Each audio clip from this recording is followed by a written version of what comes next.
sesión y nuevo ciclo de la Biblia para agnósticos que he hecho Instituto Humanitas de Barcelona en CLAC. El año pasado ya pudimos tener una primera edición de esta idea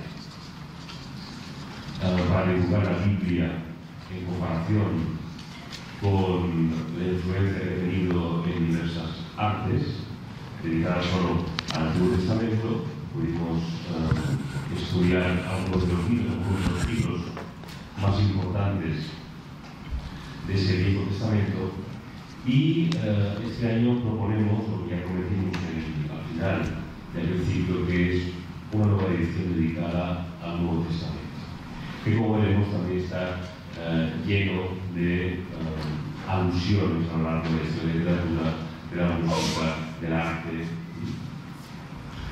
Antes de presentar a nuestro conferenciante de hoy, quisiera subrayar lo que ya saben ustedes, que estoy un cambio en el programa y lamentablemente la última sesión de la palabra antes me estaba pesado y la dará Jaume Ardigales, que irá igualmente un recorrido por algunas de las piezas más importantes que han abordado la cuestión de la pasión de Jesucristo. Y hoy, de la misma manera que el año pasado con el Nuevo Testamento tuvimos la suerte y el honor de tener con nosotros al profesor Gregorio del Olmo para inaugurar el curso, le hemos vuelto a pedir que venga hoy a abrir esta nueva edición, porque como ya vimos el año pasado, el señor Gregorio del Olmo es una autoridad mundial en la Biblia.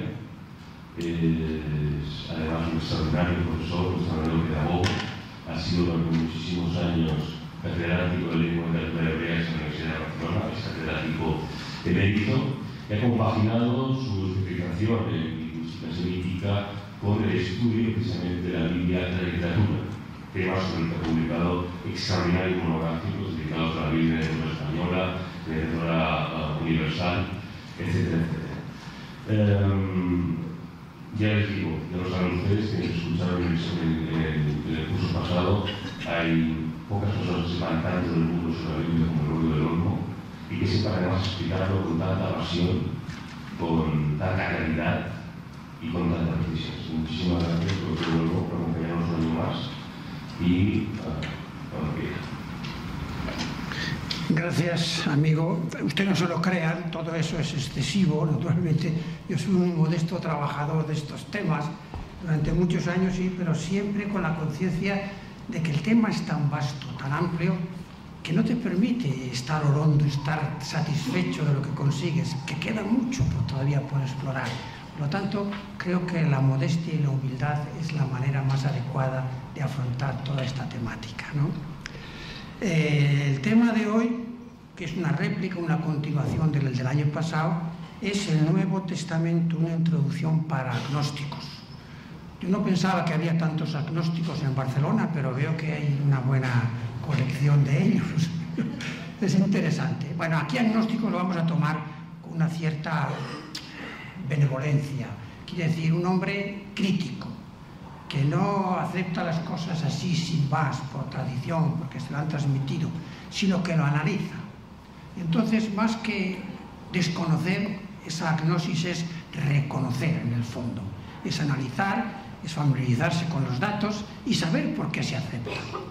Tantos los agnósticos los vamos a convertir en gnósticos, sin la A delante. La quitamos la A de momento, la dejamos ahí aparcada y nos convertimos en gnósticos, que fue el gran movimiento que afloró precisamente en el cristianismo. Cuando nace el cristianismo es un dato, es un evento, es Jesús de Nazaret, un judío que tiene una existencia que evoca un eco. De todo evento en la historia, hay eventos que no evocan nada, son los que quedan en el flujo corriente de la historia y se pierden. Pero hay eventos que crean un eco. Entonces la gente acepta ese eco y se queda a la expectativa. Automáticamente, después de haber aceptado esa resonancia que le dice algo a la gente, pasa a un segundo momento, que es el de valorarlo. ¿Por qué me interesa a mí esto? ¿Qué tiene esto en el fondo que afecta a mi existencia, que me llama a mí, que me dice algo. Y entonces se van desarrollando pues, los significados que aquel suceso pudo tener para mí, etcétera, para mi circunstancia, para mi gente, etcétera, para mi vida en el fondo. Y con esto nace un grupo de gente impactada por aquel suceso. Se nace lo que llamaríamos la escuela, el discipulado, el grupo de gente que se adhiere al significado que ha encontrado en aquel evento que para otros pues, pasa desapercibido y no tiene mayor significación. Y el tercer momento, después de este reconocimiento y valoración de aquel evento, viene el de la consignación. Para que aquello no se pierda, se canoniza, se consigna por escrito. Y nacen las escrituras de todos los eventos. Es decir, toda revolución tiene un momento de efervescencia, tiene un momento de reflexión y tiene un momento de consolidación. Y nace el texto que de alguna manera eterniza o lanza al porvenir, al futuro, aquel acontecimiento y aquella valoración que se le da. Bueno, pues esto mismo aconteció con el evento Jesús de Nazaret. Así pues, estos eventos se consignaron en un escrito. Y se consignaron relativamente pronto. Si el primer momento ese de la constatación lo podemos decir que dura unos 20 años o de 20 a 40, que es la etapa de una generación, a partir de ahí, a partir de los 40 años es cuando viene ya la fijación. Incluso en este caso concreto diríamos que eso se adelanta bastante, porque hay un individuo en esa época al que afecta mucho el acontecimiento Jesús de Nazaret. Tanto le afecta que se le convierte en el enemigo y lo persigue desde su propia posición, a la que aquel evento parece que pone en conmoción, pone en crisis. Y ese personaje curioso es nada menos que un fariseo, tanto un hombre de tradición hebrea, conocía perfectamente el Antiguo Testamento y que hacía de ello una profesión personal. Y ese fariseo que topa con el evento Jesús para contradecirle, para combatirle, porque afecta a su creencia auténtica o a su creencia anterior, básica, se llama Pablo de Tarso. Un judío, él mismo se dice fariseo, hijo de fariseos, que nació en la diáspora, en Asia Menor, que estaba entonces en Jerusalén, entregado a su conciencia de judío fiel al Antiguo Testamento. Y de esta conciencia combate al nuevo grupo que se ha creado en torno al evento Jesús, que también era un judío, pero que viene con un mensaje propio, viene con una significación propia, que es acogida por un grupo determinado. Bien, contra ese grupo y contra su significación, el fariseo Pablo de Tarso lucha, combate. Y en esa lucha encuentra su transformación. Conocemos la descripción de Pablo de Tarso, que va desde Jerusalén con un encargo del Sanedrín, es decir, del concejo judío ortodoxo, a perseguir a los cristianos de Damasco. Va a caballo, rápido, y tiene la desgracia de que su caballo tropieza y cae. Y aquella caída se vio que fue una conmoción cerebral a fondo de Pablo de Tarso, que de aquel judío fariseo salió el apóstol defensor de los cristianos. De perseguidor pasó a cristiano. El trauma radical transformó su cerebro y transformó su inteligencia. Y es este el primer escritor. Es decir, en el Nuevo Testamento veremos hay diversos escritos. Bueno, pues lo más antiguo que tenemos de ese Nuevo Testamento son precisamente las cartas de San Pablo. O sea, aquellos escritos por los cuales Pablo de Tarso se convierte en el difusor del cristianismo en aquellas colonias judías del Asia Menor a las cuales él conocía a fondo y a las cuales va a perseguir a los cristianos, obviamente, y que después se convierten en los receptores de la fe del cristianismo. Así pues, de este hecho nace lo que se llama el Nuevo Testamento. Podemos empezar por una pequeña descripción. Yo creo que ustedes ya conocen a fondo, o por lo menos las partes máximas de lo que se llama el Nuevo Testamento. El Nuevo Testamento, como el Antiguo, no es un libro, sino que es una colección de libros, unos libritos. podemos distinguir, si quieren ustedes, pues 3 partes básicas. El relato, que serán los evangelios, relato de la vida de Jesús. El relato de la vida de la Iglesia, que es la continuación del mensaje y predicación de Jesús, que es acogida y que tiene su propia dinámica, tiene su propia historia, aquello del eco del evento que es acogido en la comunidad y tal. Y después de estos 2 géneros que son más bien descriptivos, 4 evangelios de Lucas, Mateo, Marcos y Juan, y un libro de historia de la comunidad que es el libro de los Hechos de los Apóstoles. Pasamos después a una colección distinta de escritos, que son las cartas de los apóstoles, que es un género completamente didáctico. Aquí no hay relato, aquí hay enseñanza simplemente. La carta se convierte en un género literario que sirve para transmitir doctrina. Hay cartas que se llaman así por el uso literario, pero que no tienen nada de cartas. Por ejemplo, la famosa carta a los hebreos, que se dice, y que se atribuye a San Pablo, pero de la que los estudiosos de la Biblia dicen que ni es una carta, ni es a los hebreos, ni es de San Pablo. Pues es un escrito didáctico que se ha configurado como una carta, pero en realidad es un sermón, no es una carta propiamente dicha, y que se ha puesto junto con las que sí realmente son cartas. Y ellas son 13 cartas de San Pablo a las iglesias a las que él fue a difundir la señal de Cristo, y para que la mantengan, para que tenga una especie de catecismo, para controlar un poco la evolución de su fe. San Pablo desde lejos les envía una misiva que les recuerda a lo que se han prometido y con lo que se han comprometido.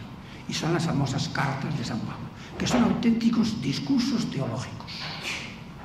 No les escribe para darle los buenos días. Algunas sí, las últimas que escribe a sus discípulos, a Timoteo, son pequeños billetes que dice, ¿cómo estás? Pórtate bien, etc. Bueno, pero las cartas a las iglesias son auténticos discursos, auténticas homilías, en las que desarrolla a fondo la fe cristiana, la fe en Jesús.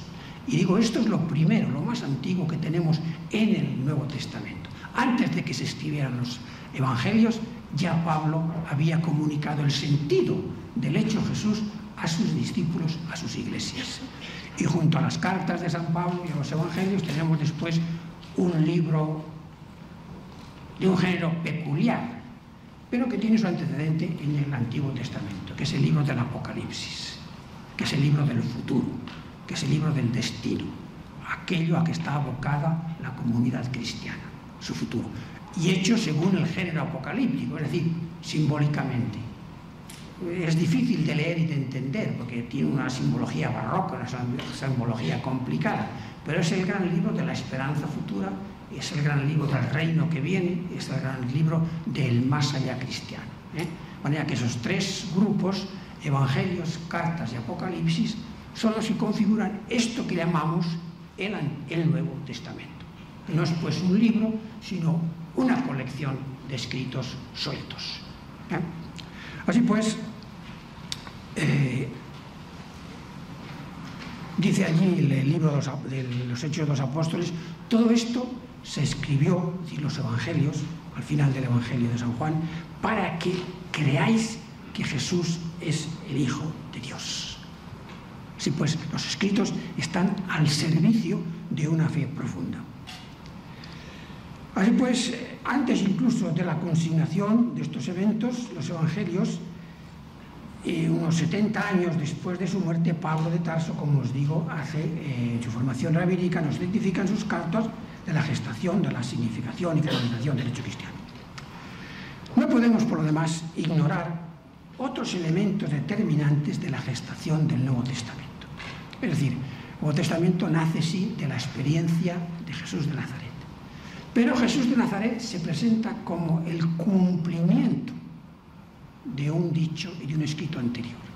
El Nuevo Testamento enlaza, pues, directamente con el Antiguo Testamento, del que es cumplimiento y realización. No se puede, pues, entender el Nuevo Testamento si no se ha conocido antes el Antiguo Testamento, sin saber a qué avanza toda la existencia del pueblo de Israel. religiosamente visto, no solo políticamente visto, sino como portador de un mensaje específico que llega a consumarse y a cambiarse de, diríamos, de estructura total en la existencia de Jesús.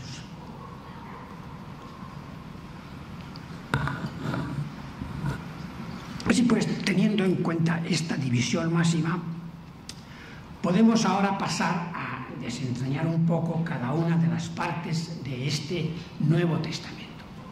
En primer lugar tenemos los evangelios, que digo son 4. Es curioso que tengamos 4 evangelios. Lo normal sería que tuviésemos un evangelio. Pero es que en realidad eso es una selección ya. El evangelio de San Juan acaba que después de que muchos han intentado hacerlo, yo voy a hacer también uno. Parece ser que lo que nos ha conservado la literatura son algo así como unos 25 evangelios, que se llaman ahora evangelios apócrifos, que estuvieron rondando durante la segunda mitad del primer y primera mitad del segundo siglo antes de Cristo en la comunidad cristiana. Y de esos 25 evangelios se seleccionaron 4, pero los otros quedan ahí. Quizás porque se vio que no tenían la consistencia, no tenían la entidad, no tenían quizás la serenidad que manifiestan estos 4 evangelios que se seleccionaron como tal, atribuidos de una manera más o bien aleatoria a Marcos, a Mateo, a Juan, a Lucas. Posiblemente no son los autores reales, sino que la atribución a esos testigos inmediatos de la existencia de Jesús, a sus compañeros o discípulos próximos, les da ya la garantía de que aquello es un testimonio fidedigno y directo. Es decir, la atribución al autor es ya un elemento de juicio sobre el valor del libro. Sí, pues son 4 testigos exactos de la existencia y de la acción de Cristo. Pues estos son los 4 primeros. Los 3 primeros se llaman sinópticos, el de Lucas, Mateo y Marcos, y que tienen todos prácticamente un núcleo idéntico doctrinal. Posiblemente existió un grupo de doctrina, esa que era el eco, decíamos, de aquel evento Jesús en la comunidad, y que se consignó pronto. Es decir, como aquello que impactaba a aquel grupo. ¿Por qué le interesaba? Porque este judío Jesús de Nazaret, que se dice Hijo de Dios, Cristo, tiene una enseñanza. Y es esa enseñanza la que a nosotros nos atrae, nos conmueve. Por eso lo que se llaman los logia, los discursos, los conceptos, como queramos traducir ese nombre griego, existieron quizás ya al principio como núcleo doctrinal que afectaba a este grupo de seguidores de Jesús impactados por su mensaje propio. De manera que fue la doctrina lo primero que se condensó.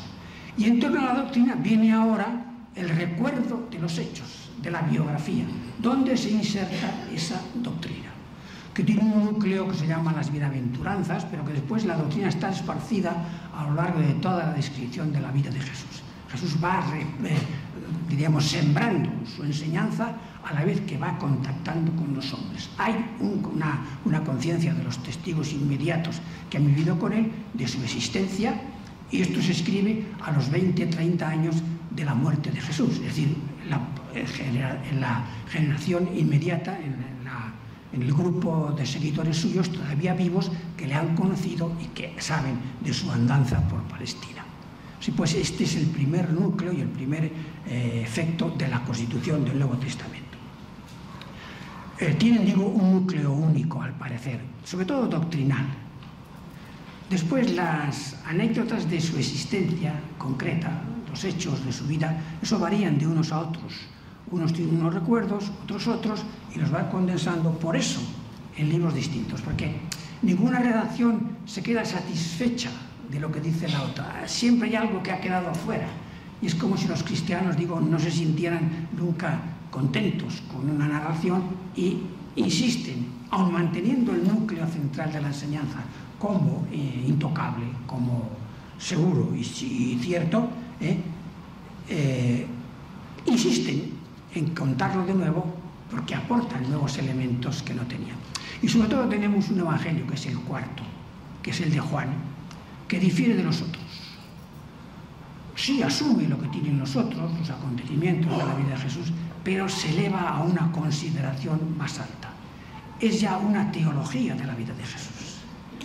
Es aquel evangelio que comienza: en el principio era el verbo.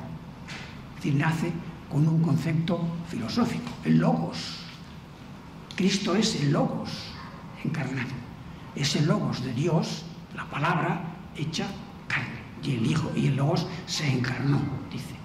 Y ese logos encarnado es Jesús de Nazaret. Esto ya es una interpretación, no es una descripción simplemente de una recogida de enseñanzas, sino que es una valoración teológica del ser de Jesús de Nazaret. Este es el Hijo de Dios encarnado.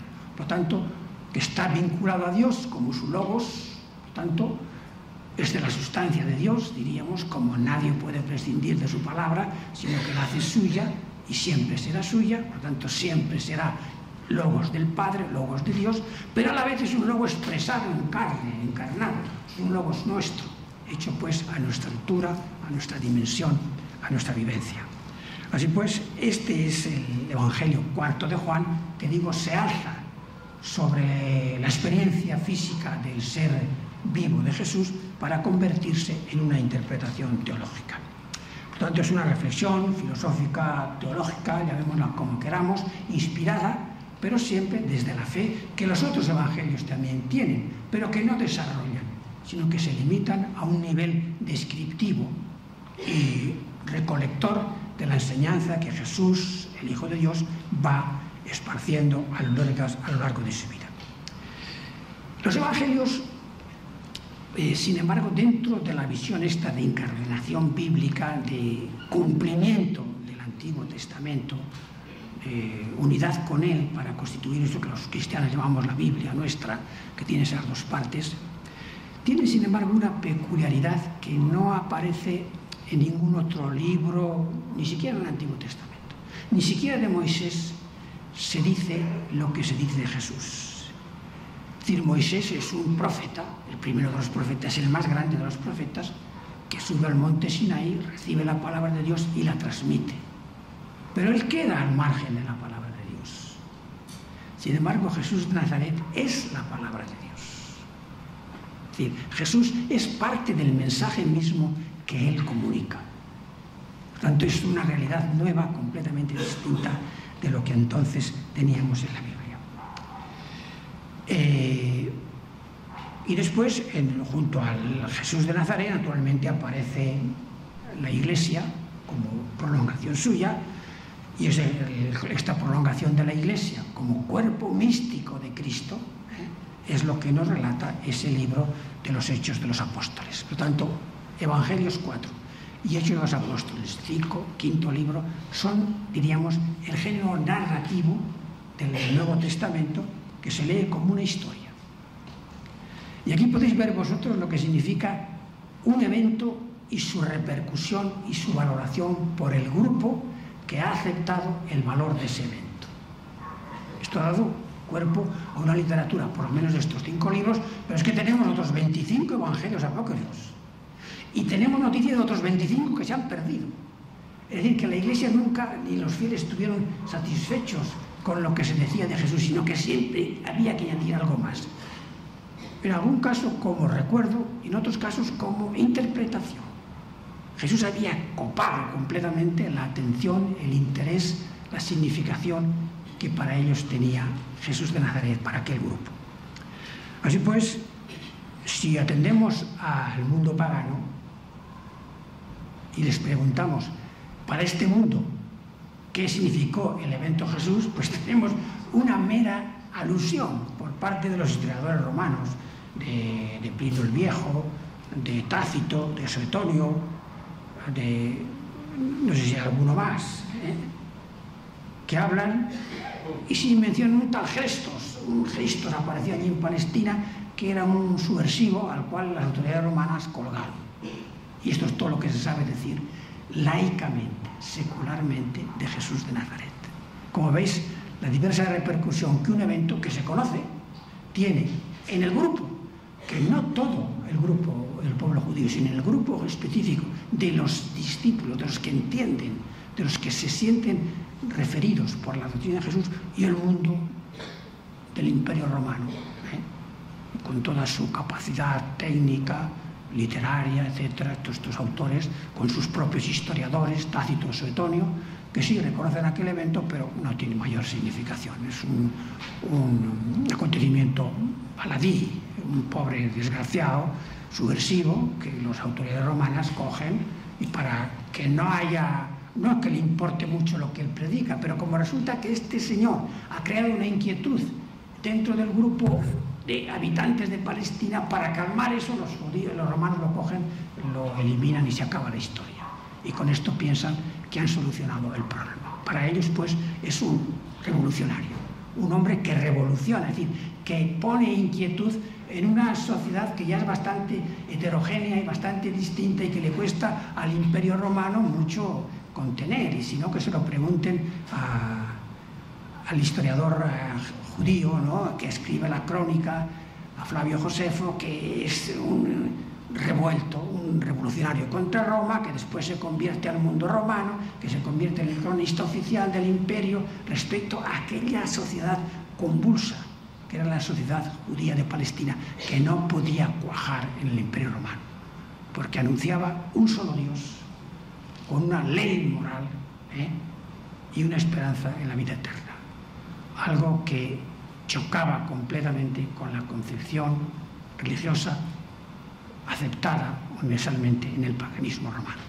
Por tanto, era un grupo muy a tener en cuenta. Además, un grupo muy arraigado, que tenía una historia lejanísima, una historia muy profunda, a la cual a duras penas el procurador de Jerusalén, dependiente del cónsul de la provincia de Siria, podía contener. Entonces, a este lo que menos le importaba es que naciera un nuevo revolucionario, una nueva conmoción religiosa en aquella comunidad, que pusiera en peligro la paz romana, que pusiera en peligro la posesión pacífica de aquel entorno tan difícil de contener, que era la provincia de Siria, y dentro de la provincia de Siria la Procuraduría de Palestina, con capital en Jerusalén.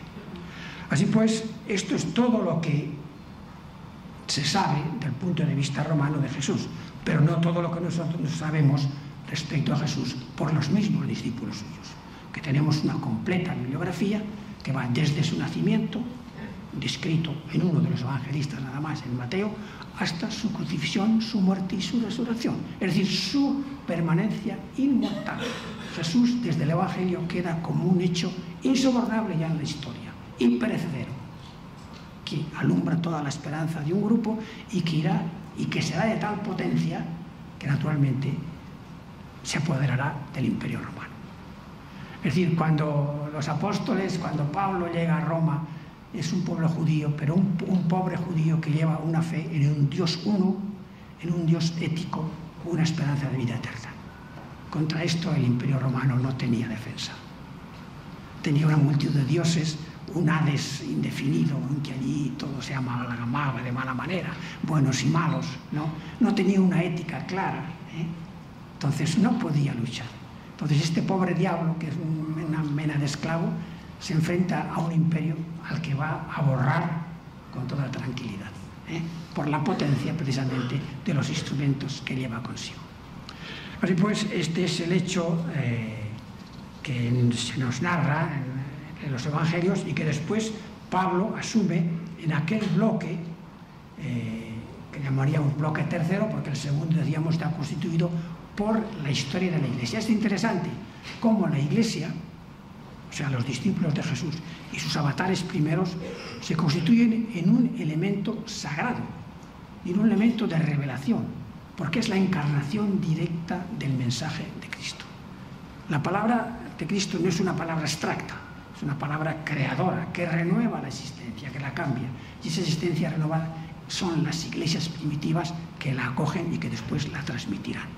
Y Pablo, que es el generador, curiosamente, de esas iglesias, el que saca a la comunidad cristiana del grupo cerrado de seguidores que quedaron en Jerusalén, que en el fondo eran judíos, que continuaban siendo judíos y que subían al templo, como Jesús también subía al templo, porque no relegaban de su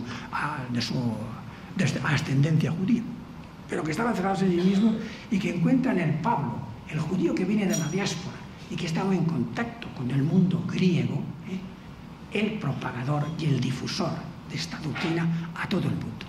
Y entonces Pablo llega a Roma con este mensaje, aunque sea como esclavo y retenido, y naturalmente el Imperio Romano, ya digo, no tiene nada que hacer ante esta doctrina. Es decir, una fe garantizada por una existencia fiel a la misma es capaz de hacer frente a todo un poder político.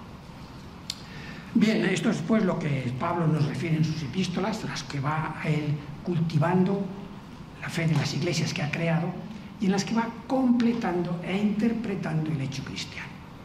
Los evangelios narran el hecho, Pablo hace la teología del hecho cristiano, empezando por la carta primera a los romanos, ¿no?, que es una auténtica teología del ser de Cristo. ¿Quién es Cristo?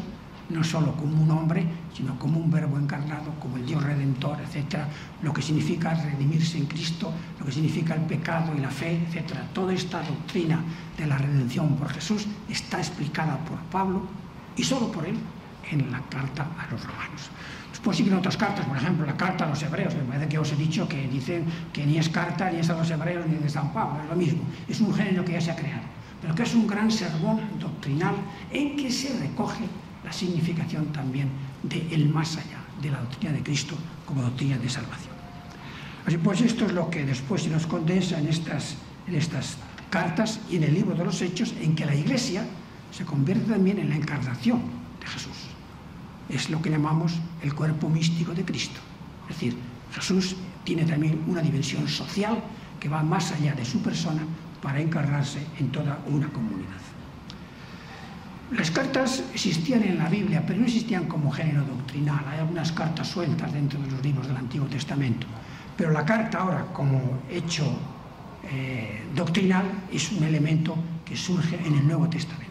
Y solo como segundo cuerpo doctrinal lo tenemos en el Nuevo Testamento y no lo tenemos en el Antiguo Testamento. Bien, y junto a este hecho, naturalmente, de las cartas de Pablo, podemos decir que con él Pablo se convierte en el auténtico fundador del cristianismo. Mejor diríamos, no el fundador, el estructurador del cristianismo. El fundador es Cristo. Cristo es el que resume, Jesús de Nazaret, la esencia del cristianismo. Pero el que difunde ese cristianismo es Pablo de Tarso. Por lo tanto, el que sociológicamente, históricamente, crea el cristianismo como movimiento cultural genérico, como movimiento histórico, ese es Pablo de Tarso. Un judío de la diáspora que conoce por consiguiente esta diáspora, que habla griego, por consiguiente que tiene el acceso directo a la cultura helenística y que sabe, por tanto, y que conoce las categorías de esta cultura y es capaz de difundirla en ella la doctrina y enseñanza de Cristo.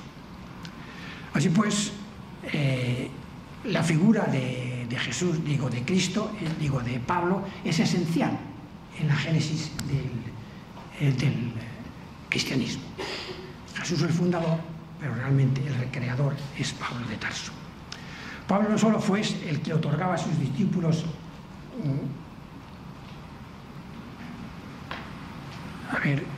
dejémoslo aquí lo que está escrito, porque yo no sé nunca leer, tengo que hablar siempre sobre lo que he escrito y volver a ello sería seguramente repetir. Pablo no conoció personalmente a Jesús de Nazaret. Desde luego no entró en la escuela de los primeros discípulos. Él era un fariseo. Y no obstante, él es el que, como os digo, diríamos que Pablo era un judío de 8 apellidos judíos, diríamos hoy en día, ¿no? O sea, que era de genuino judío. Y sin embargo, es el que crea la difusión del cristianismo, el que afianza este cristianismo como un movimiento religioso en la, primero, fe judía de Palestina, dentro de la escuela de los que le siguen, pero sobre todo dentro del mundo pagano. Y es capaz de llevar y confrontar ese mundo pagano con toda su mitología desde su conciencia de fe en Cristo. Él las sistematizará y las pondrá en sus cartas. Después, como último componente del Nuevo Testamento, como no podía ser menos, tenemos el Apocalipsis. Es un libro aparte. En el Antiguo Testamento tenemos escritos apocalípticos. No tenemos solamente un libro estrictamente apocalíptico, él en cuanto tal. Pero los libros últimos tienen elementos, sobre todo el libro de Daniel, que en principio es un libro profético, que tiene profecías y tiene visiones y tiene anuncios, tiene una parte que es estrictamente apocalíptica. Apocalíptico quiere decir, es anuncio del final último y descripción y orquestación de este final que llamamos definitivo, último. Bien, es Apocalipsis y ese género que en el Antiguo Testamento se esboza en 2 o 3 capítulos, sobre todo del libro de Daniel, en el Nuevo Testamento se convierte en un género específico. Porque claro, aquí lo que importa ahora no solo es la vida actual, que es la que en definitiva importa a la Biblia del Antiguo Testamento. El Antiguo Testamento previamente no tiene esperanza de más allá, no tiene esperanza de otra vida. El Antiguo Testamento reorganiza la vida aquí según la voluntad de Dios. Y el premio es el bien y la bendición que Dios te da aquí. Después el hombre muere y dice el libro, curiosamente, y está en la Biblia, es palabra de Dios, el libro del Eclesiastés, o llamado Cogelet, en su último capítulo, hablando del espíritu del hombre. Dice, ¿y quién sabe que el espíritu del animal baje hacia abajo y el espíritu del hombre suba hacia arriba?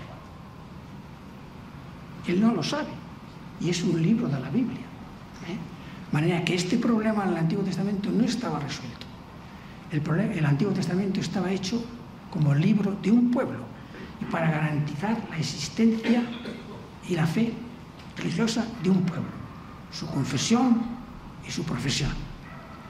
Pero no describía, no anunciaba, no prometía el más allá. Pues esta es una realidad que el mismo libro del Cogelet, del Eclesiastés, que es un libro de sabiduría, que es un libro, por tanto, que se expande en dar consejos para cómo hay que llevar la vida, para vivirla rectamente según el temor de Dios. Que este es el premio, temer a Dios y esto te salva. Así acaba el libro este. Pero sin ninguna promesa de esperanza del más allá. Esto el Antiguo Testamento no lo tiene claro, ni siquiera se lo plantea. Es el libro religioso de un pueblo y de la configuración de su existencia aquí, que ya es mucho, porque es un pueblo monoteístico, es un pueblo que nada más tiene un templo, es un pueblo que tiene una ley moral estricta. Culto, fe y ética son 3 categorías que definen al judaísmo como una religión aparte. Y un judío como Pablo de Tarso, que llega a Roma con esta fe monoteística, con este credo, con esta esperanza en el más allá y con esta ética estricta de los 10 mandamientos, es un hecho invencible, ante el cual el Imperio Romano no tiene nada que hacer. Pero bueno, este era el horizonte en que estaba configurado el pueblo judío y su esperanza. No se planteaba, pues, una esperanza escatológica propiamente tal. Y esa esperanza es la que Jesús de Nazaret abre, y le recordamos en sus últimas palabras allí en la cruz, de Jesús todavía hombre, cuando se está muriendo, crucificado, y tiene a su lado al buen ladrón y al mal ladrón, y le dice al bueno, amigo, no te preocupes, porque hoy estarás conmigo en el paraíso. Jesús abre, pues, una existencia nueva a aquel que se confiesa y acepta, diríamos, la palabra de Dios, acepta su ley, acepta seguir según su nombre. Ese tiene una esperanza más allá. Bueno, pues esta esperanza es la que abre Jesús de Nazaret. Y la que abre después es una transfiguración, en la que abre el horizonte del más allá, y Jesús en cuerpo y alma sube a los cielos según la fe cristiana. Esta es la nueva perspectiva que aporta el cristianismo y que no estaba en manera alguna enunciada en el judaísmo, en el cual lo que se anuncia es una existencia recta, según la ética de los mandamientos, y según esa ética la promesa de la bendición de Dios que le salvará. Le dará una tierra, le dará una existencia, le dará un nombre, pero no le promete un más allá. Eso es propio de la existencia de Cristo. Así pues, esto es lo que después, de modo simbólico, porque naturalmente la esperanza es tremenda, ¿cómo se configura ese más allá? Si a Dios nadie le ha visto, dice el Evangelio de Juan, mucho menos ha visto su ámbito, su trono.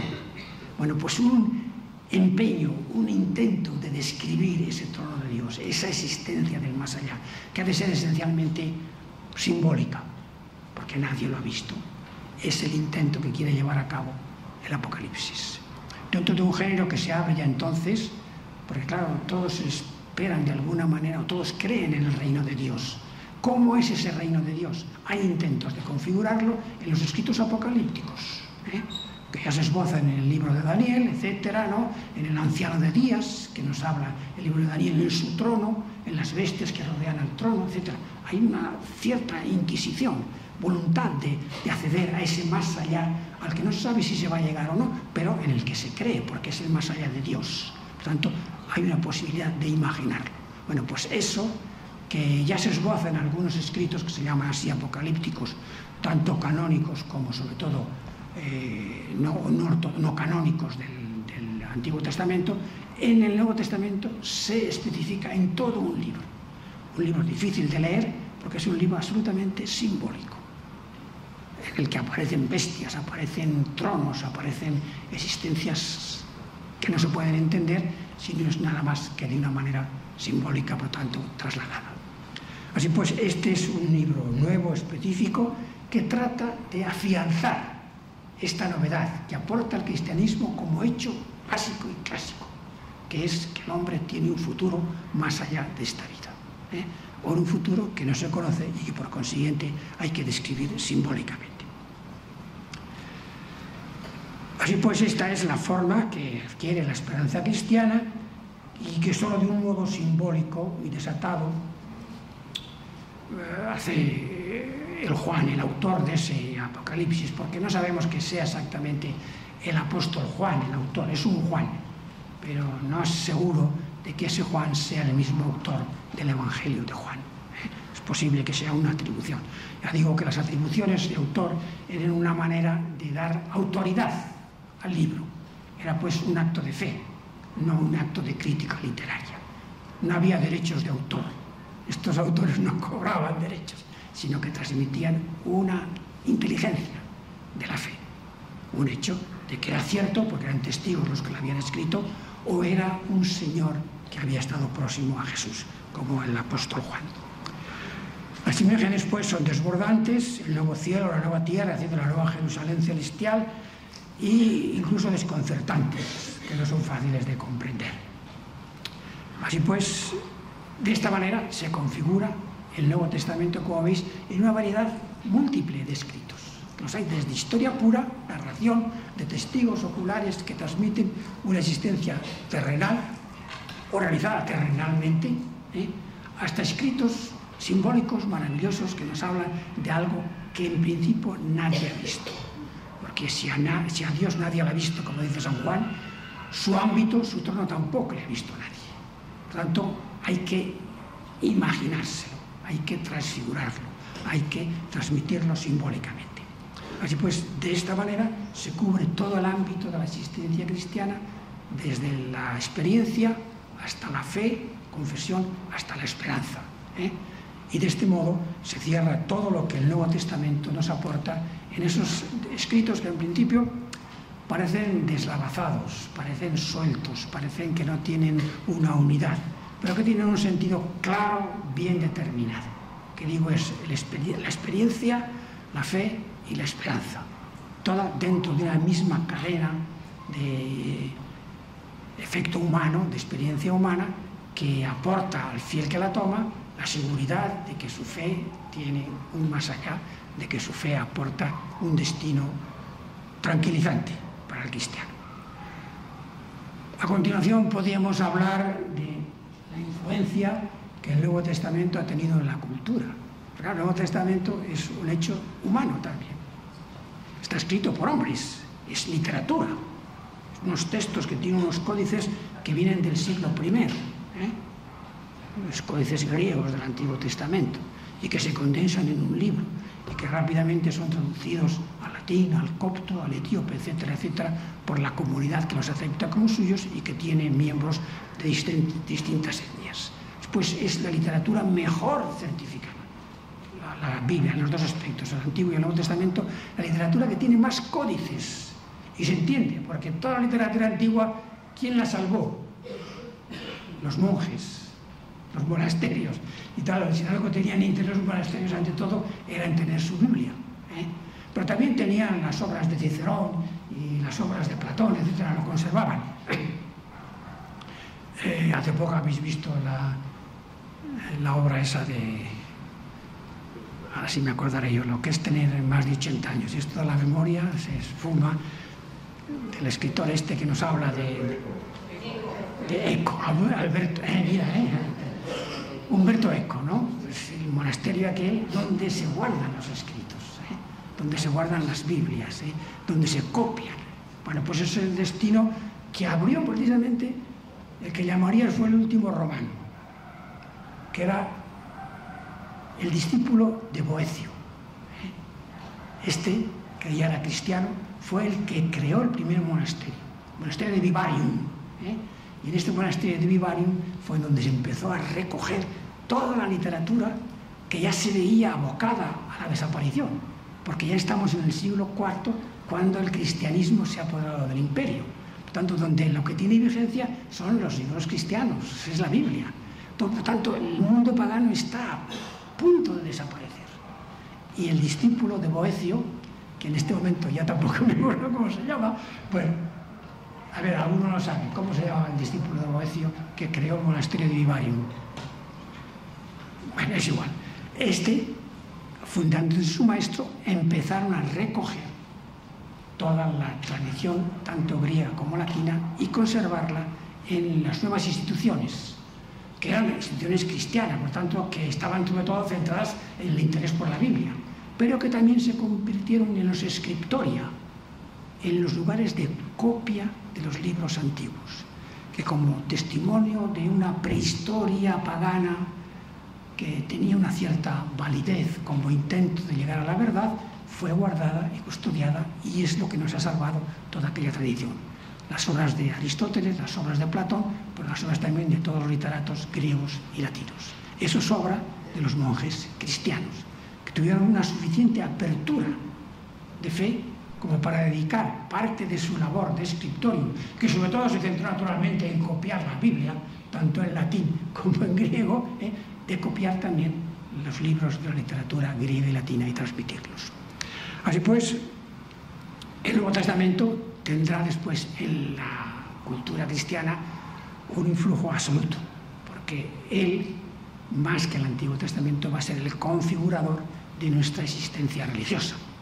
Por lo tanto, va a dar lugar primero a la vivencia, los santos que leerán el Nuevo Testamento como su libro, y después en la creación literaria, que cogerán a Jesús y a sus modelos y a sus enseñanzas como modelo también de creación de tipos literarios que transmitan esas doctrinas.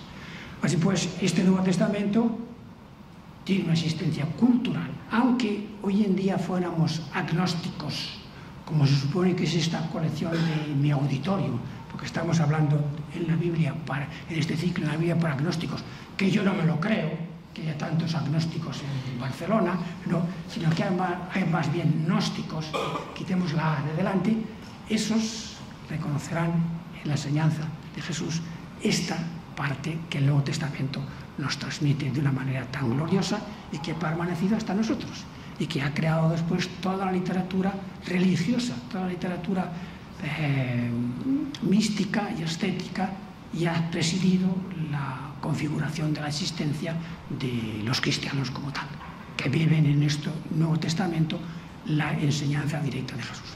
El Antiguo Testamento queda como un retablo de fondo, como un libro bonito de historias que leíamos cuando niños en aquella historia sagrada que teníamos como disciplina nuestra de bachillerato, había esa enseñanza, la historia sagrada, y que tanto nos gustaba por las historias esas de Caín y Abel y todas esas cosas, ¿no?, que eran tan bonitas.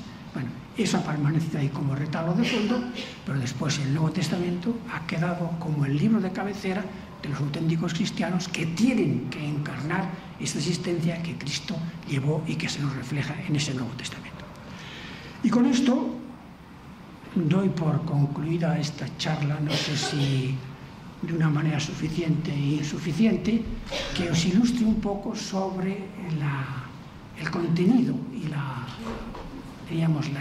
validez de este Nuevo Testamento, y ahora nos abrimos, si queréis vosotros, si quieren ustedes, a un diálogo interesante en el que surjan los problemas, las dificultades, los intereses que esta literatura les ha podido suscitar y a lo que yo puedo responder de una manera modesta dentro de mis posibilidades.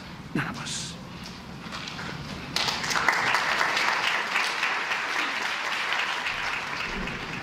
No me creo que no tengan ustedes nada que preguntar, es imposible. Yo solamente una cosita. Ha hecho usted referencia a las cartas de San Pablo, pero no ha hecho referencia a la epístola de Santiago, a la de San Pedro, a la de San Juan, sí, y a la epístola de San Judas. Sí. Es decir, San Pablo inaugura un género, las cartas de San Pablo como vehículo de transmisión. Y después, sobre ese género, se monta la creación dentro de la primitiva Iglesia de otras exposiciones de la doctrina, que se atribuyen, no sabemos con qué certeza, a determinados autores que tienen, diríamos, una autoridad, que tienen una validez como testigos del texto. Es decir, para no atribuirlas, porque no todas las que se atribuyen a San Pablo estamos seguras que sean de San Pablo. Atribuir a San Pablo es una atribución, quizás Romanos, Primera y Segunda Tesalonicenses, que son los que van dirigidos a las iglesias que él crea, sean posiblemente de San Pablo. Pero la Segunda Tesalonicenses quizás ya es una ampliación, ¿no? Y las otras que siguen, Filipenses, es una cosa discutida entre los exégetas si realmente son atribuibles al autor Pablo de Tarso, predicador del Evangelio en aquella época. Se crea pues un género. Y lo mismo que se atribuyen a Pablo, hay determinados personajes que adquieren también la capacidad de transmisores. Y entonces la validez no está tanto en el personaje cuanto en la categoría de la doctrina que se transmite. Y esa doctrina es reconocida como válida por la primitiva comunidad y entonces se transmite dentro de lo que se llama el canon. Pero claro, estos 25 cartas, etcétera, a San Pablo se atribuyen, las 13 que están en el Evangelio, forman parte de un grupo mucho más amplio. Entonces la primitiva Iglesia crea su canon de libros sagrados y lo crea haciendo una selección con criterios propios que nosotros no sabemos cuáles fueron, por los cuales se admitieron estas 13 cartas de San Pablo, pero se admitieron también cartas de Juan, como dice usted, de Santiago, cartas de Judas. Esa atribución, ¿qué valor tenía? Es decir, no hay que mirar tanto en el autor como directo autor de la carta, como en el autor como una atribución de autoridad, y en el escrito como un reconocimiento de la genuinidad del mensaje como mensaje auténtico cristiano asumido por la primitiva comunidad del primer siglo después de Cristo, que es cuando se configura este grupo de cristianos y cuando se sienten ellos definidos por aquellos escritos. Entonces ellos crean el canon, que se llama, dejan fuera muchos escritos que entonces están en lo que se llaman los escritos apócrifos, porque de cartas de San Pablo, de cartas apostólicas tenemos la cantidad, hay otras 25 por lo menos, incluso atribuidas a San Pablo, que no entran en este canon. Es decir, esta es una selección dogmática hecha por la Iglesia misma, que se reconoce allí representada en su ideario, y que unas son atribuidas a San Pablo con una certeza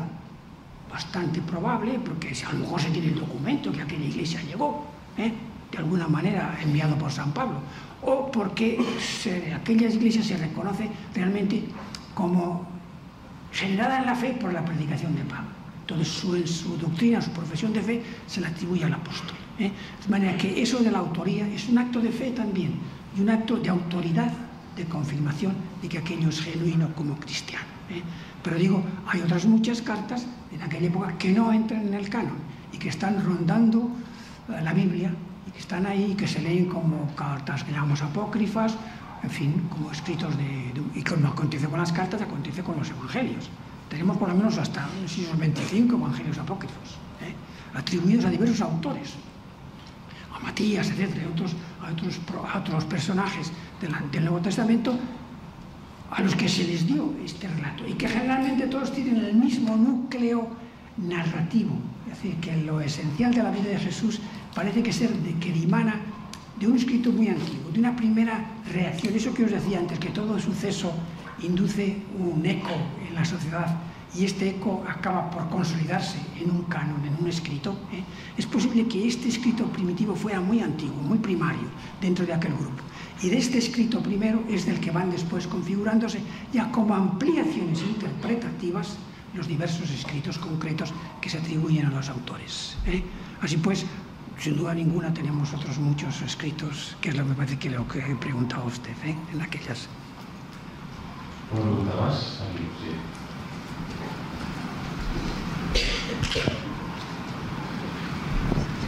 Buenas tardes. ¿Se me oye? ¿Sí? ¿Sí? Sí.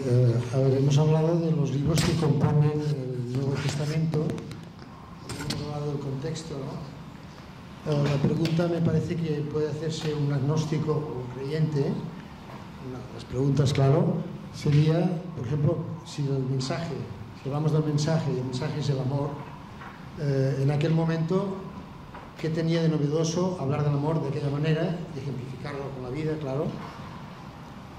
El contexto... Bueno, eso es un resumen muy escueto, naturalmente. Es decir, que... ¿Por qué? ¿No se ha oído bien la pregunta? No, sí, preguntaba si el mensaje del Nuevo Testamento es el amor y qué tenía de novedoso en esa época. Bueno, ese mensaje. si me deja matizar, digo que el mensaje es el amor, resumiendo mucho, como usted dice, pero porque San Pablo también lo dice. Dice, la ley es... Cumplir la ley es amar. Y Jesús, me parece... No, la ley se condensa en amar a Dios y al prójimo. Estos son los dos mandamientos en los que Jesús resume la ley. Después San Pablo lo resume todavía más, compendiando los dos, me parece, dice esto, ¿no? Que la ley, cumplir la ley es... ¿no? Me parece que lo dice, ¿no? Bien, pero eso se trata de resúmenes muy escuetos, que claro, si todos procediéramos siempre desde el amor, no había ningún problema, porque no habría ningún roce, no habría ninguna... Pero claro, la vida se diversifica en muchos aspectos y tenemos muchos elementos que concretar, ¿no? Claro, respetar la propiedad ajena es amor al prójimo, pero tenemos que promulgar que no hay que robar, porque eso es un hecho, una tendencia a la que el hombre, por la apropiación, se siente inclinado. Entonces la ley lo que hace es especificar esa condensación absoluta que hemos hecho de toda la moral en el amor, que es tan condensado que puede resultar desapercibido. ¿No? Hay que especificar en las maneras de amar. Amar es respetar, y por lo tanto, ¿qué hay que respetar? Todos los elementos que constituyen la existencia humana. Entonces, lo que hace la ley es desplegar el ámbito en que ese amor se va a ejercitar. Entonces, respetar la propiedad, respetar el nombre, respetar todos los elementos de los 10 mandamientos es amar a Dios y amar al prójimo. Pues la ley tiene que ser una... Y la ley cristiana la ley judía y cristiana lo ha resuelto en 10 mandamientos. Pero nuestras leyes, nuestros códigos, el Código de Derecho Canónico tiene más de 595 leyes, ¿no? Y es el Código de Derecho Canónico. Miren ustedes cuántas leyes tiene el derecho civil, ¿no? Es necesario especificar, porque la vida no es un resumen, no es una síntesis. La vida es una explosión, es una diversificación, tiene muchos aspectos. Entonces hay que valorar cada uno de esos aspectos y someterle a la condición del amor, que es el respeto a esos aspectos propios de la vida. Sí, pues no hay que ir por síntesis, sino que también el análisis de la existencia es esencial al desarrollo de esta existencia. No podemos ir a saltos, sino que vamos paso a paso. Entonces hay que cuidar esos pasos para no tropezar y caer. Y eso es lo que hacen los códigos. Tanto el código de los 10 mandamientos, que es el resumen, como después el código del Deuteronomio, como después el código de los libros de las crónicas, etcétera, que también en el Antiguo Testamento son códigos, es decir, son especificaciones de los derechos y deberes. Es decir, todos aquellos campos en que el amor tiene que ejercitarse y tiene que encontrar su expresión. Si no, sería demasiado abstracto y quizás pasaríamos por encima de muchas cosas diciendo que amamos y realmente las pisoteamos, ¿no? Entonces, los códigos tratan de especificar dónde el amor se ha de condensar. Una cosa es la síntesis, el sentido, y otra cosa es la vida en su elemento básico de su carrera paso a paso. ¿Una pregunta más? Sí, no sé, seguro que está escrito o hipotetizado la posibilidad de que la escritura de los evangelios fuese una coordinación mucho más pensada que el mero hecho de describir unos hechos en aquel momento. Es decir, que pensaron que con aquella estructura podían destruir todo lo que era pagano en aquel momento. Evidente, eso es lo que la cita que hemos dicho aquí al final del Evangelio de Juan. Y esto está escrito para que creáis, y creyendo así tengáis vida eterna. Evidentemente los evangelios, los escritos, son todo un programa de vida, y de vida que se va a enfrentar a otros programas que no se lo entienden, que es un programa de fe monoteística en Cristo, en Dios, pero en Dios que tiene un hijo, tanto una concepción divina muy peculiar, y después dentro de una ética y de un respeto estricto, con unas leyes determinadas. Esto naturalmente era un programa que no vigía en el mundo pagano. Por tanto, esto es lo que trata de fundamentar. Para esto se escribió esto, dice el Evangelio de Juan, para que vosotros creáis, practiquéis y con ello obtengáis la vida eterna. Es todo un programa de vida. No se trata solo de una novela, de un Señor Jesús de allí que nació en Nazaret y tuvo esta existencia, hizo estos milagritos o no. Se trata de todo un programa de existencia que Él justifica y da valor a través de su actuación. Tiene valor porque Él era un mensajero de Dios que justificó su mensaje a través de su acción, pero que el mensaje queda ahí y nosotros tenemos, apoyados en aquella valoración y en aquella actuación, que llevar a cabo, que cumplir. Pero evidentemente es todo un programa complejo y amplio. No solo el amar a Dios como programa total, sino que eso hay que desdoblarlo y especificarlo. No sé si me he explicado. Sí, lo que yo quería... No, evidentemente que se ha explicado. Lo que yo quería decir era que tenía aparte de dar una conducta de vida, que era más profundo, que tuviera una intencionalidad por parte de ellos de destruir la estructura del Estado, con crear esta... Hombre, claro, es que ellos... Es que el cristianismo, en principio, el cristianismo no se mete con el Estado. El programa está bien explicitado en Cristo. Dad al César lo que es del César y a Dios lo que es de Dios. Pero evidentemente que un Estado que es el mismo teocrático como es el Estado pagano, porque no era un Estado neutro, era un Estado con unos dioses, y en esos dioses tenía su fuerza, y los respetaba como dioses del imperio. Por tanto, era un Estado teologal, el mismo. Evidentemente la nueva religión tiene que enfrentarse con él, porque sí, programará un Estado que también tendrá esta religión. Y aunque estén los dos elementos separados, no podrán divorciarse completamente, sino que el Estado tendrá que estar sometido también a la religión. Por lo tanto, son dos aspectos distintos, pero coordinados. Entonces se encuentra con una coordinación que ya existe y a la cual tiene que desmoronar. Por lo tanto, el cristianismo es una fuerza política, evidentemente en el Imperio Romano, porque tiene que destruir el paganismo romano. Y hasta que en el siglo IV el emperador Constantino no declara al cristianismo religión de Estado, seguirá siendo el paganismo la religión de Estado. Y entonces hay una suplencia. El cristianismo viene a suplir el paganismo y se convierte en religión de Estado.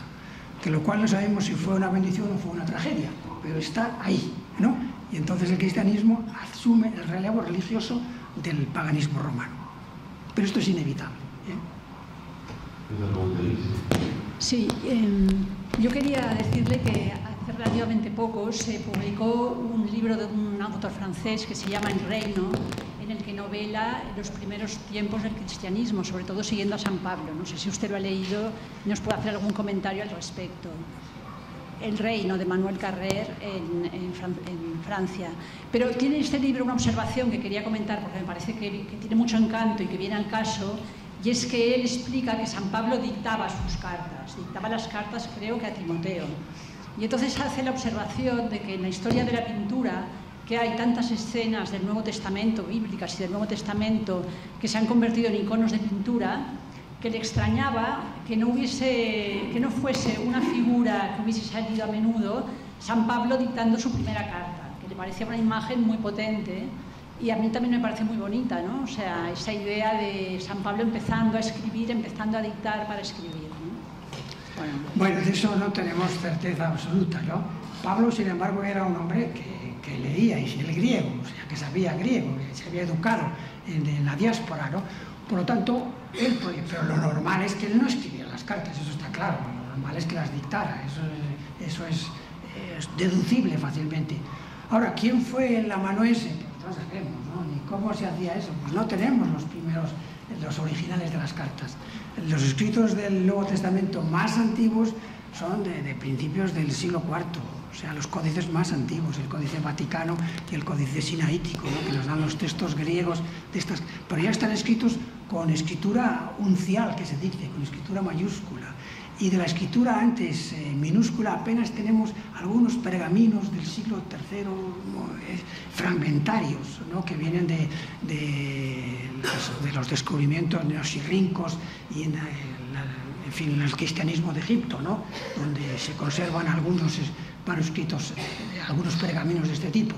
Pero eso es fragmentario. Pero ¿quién fuera el amanuense de aquellos escritos? Pues no lo sabemos. Ahora ya los tenemos traducidos en escritura uncial, que se llama, en escritura canónica. Evidentemente ahí no se escribieron así, se escribieron en escritura cursiva. Ahora el paso de la cursiva a la canónica es un paso muy arriesgado, porque si habéis visto pergaminos en escritura cursiva, aquello es un patiburrillo que no hay quien lo entienda, ¿no? Hay que estar muy perito en aquellos rasgos, ¿no? Cosa que la uncial es de caracteres separados, cada letra está separada, que por eso se llama uncial, porque cada letra tiene el tamaño de la uncia, de la uña, ¿no? Así pues, hay un paso en la transmisión del texto amplio, que va desde el siglo II al siglo IV. Nosotros tenemos que aceptar lo que tenemos, lo que más antiguo nos ha llegado, y no tenemos posibilidades de acceder a cómo Pablo escribe. Lo más normal es, como dice usted, tuviese un amanuense, tuviese alguien que le copiase lo que él dictaba. Pero eso no se dice en ningún lado. Es una práctica que diríamos se da por hecha, pero tenemos que aceptarla. Una pregunta más.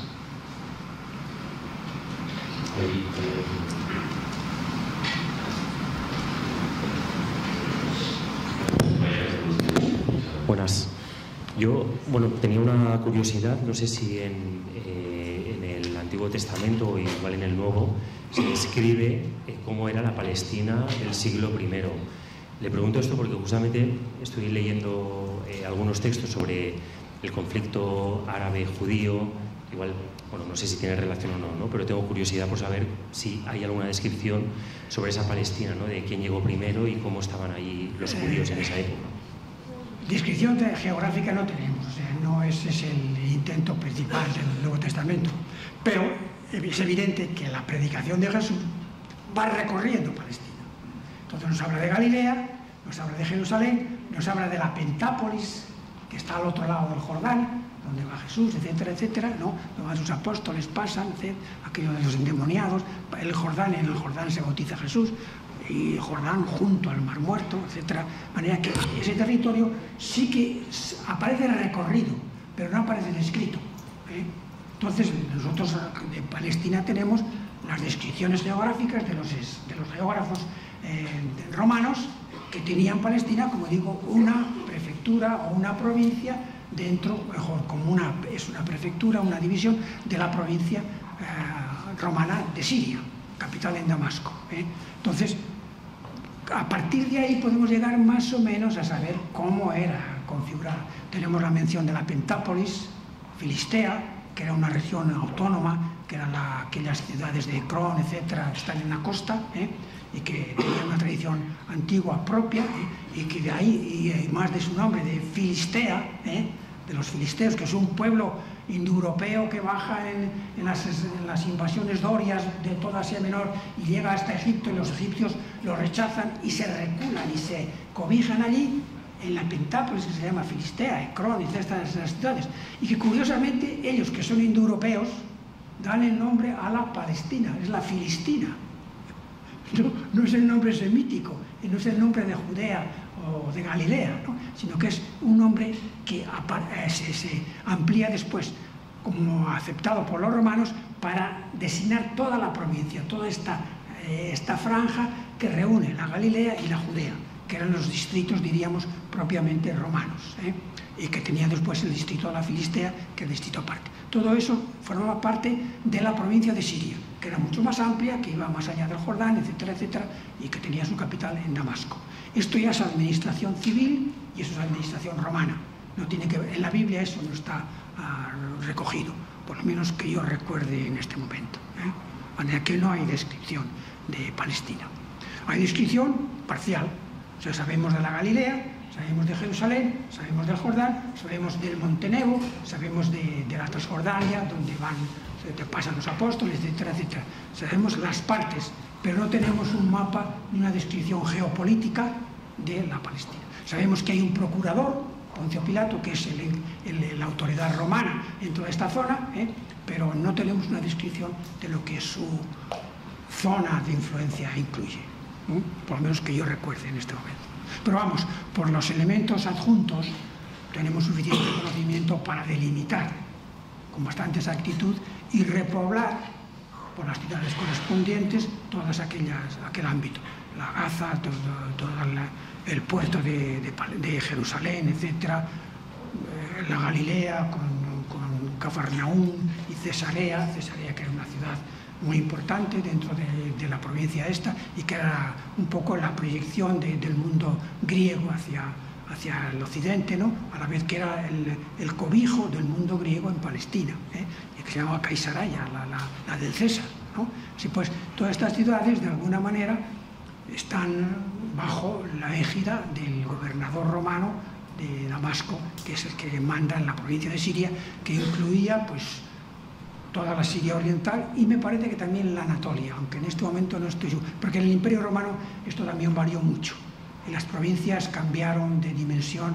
de un emperador a otro y de una zona, de una época del imperio a otro. Pues estupendo, creo que lo podemos dejar aquí. La semana que viene tendremos al profesor Rafael Pinto, que nos hablará de Dante y de cómo Dante realmente lo que quiere hacer es crear un Nuevo Testamento en vulgar. Muchísimas gracias, profesor de Lono, por su magnífica conferencia. Hasta la semana que viene. Gracias.